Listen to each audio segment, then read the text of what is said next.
In this podcast, I want to talk about the qualities of hair and how those qualities contribute to the final effect or final result in a hair transplant. I'm going to talk about specifically color contrast, curl, caliber, a lot of C words here, of hair, and talk about how those influence the density of a hair transplant visually.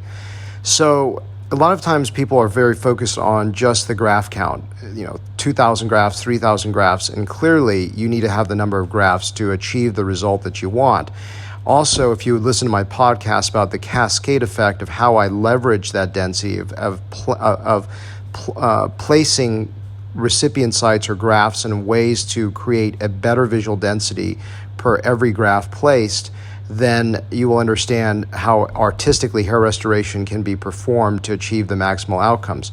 However, the actual hair quality that you have will contribute to the total effect.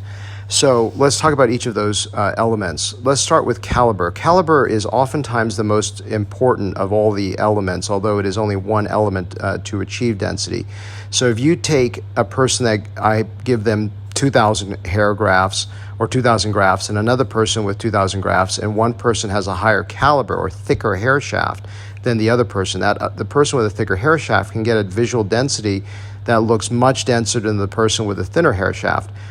In my podcast that was entitled Pi R Squared, I talked about why this is the case. If you take the idea of a hair shaft if you cut through it, it looks like a circle. That circle is like the area of a circle, right? And the area of a circle is defined by the geometry pi r squared. So if the radius is increased by 2, then the actual surface area is increased by 4, r squared. 2 squared is 4. So what I'm saying is that when the caliber increases just by a radius of 2 or 2 times, you actually get 4 times the better visual density. So this is why caliber is such an incredibly important component toward achieving the best visual results. So when I see someone with very, very thick hair, that caliber is one of the major attributes toward achieving excellent outcomes. The second element of this is the color. So when I talk about color, I actually talk about color contrast ratio. So what that means is if you compare the color of the scalp to the hair, they should be similar in hair color, because when they're similar in hair color, you can't see the scalp, because the definition of baldness is seeing the bald scalp.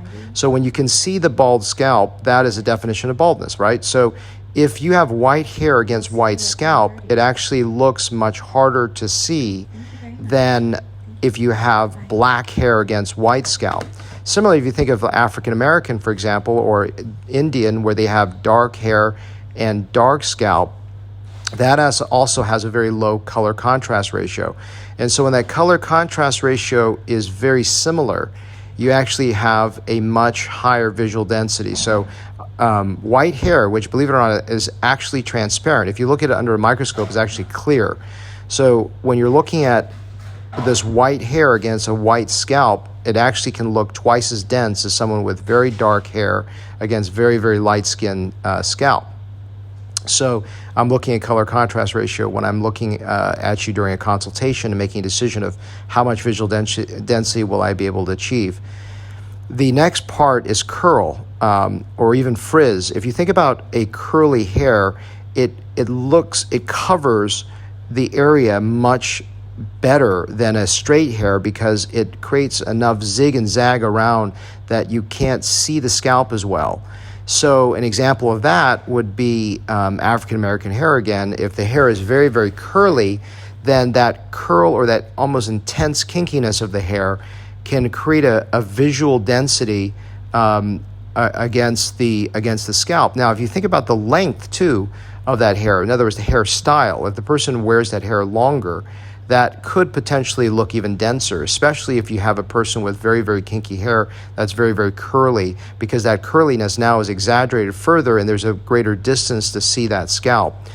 So these are some of the elements in when I look at a patient or look at you preoperatively or when I'm evaluating you for what are the attributes of your hair that could further enhance results. Now, the truth is, if you have high density in the back and you've got so much hair back there and you have a relatively more limited space, even if your color contrast ratio is not as ideal, and even if your caliber is a little less than perfect, all those elements, if I have enough paint, so to speak, or enough hair grafts, and a small enough area, so to speak, that all those factors are also important. So these are only a few elements, but today I just want to talk about hair characteristics and how they contribute toward the hair transplant results.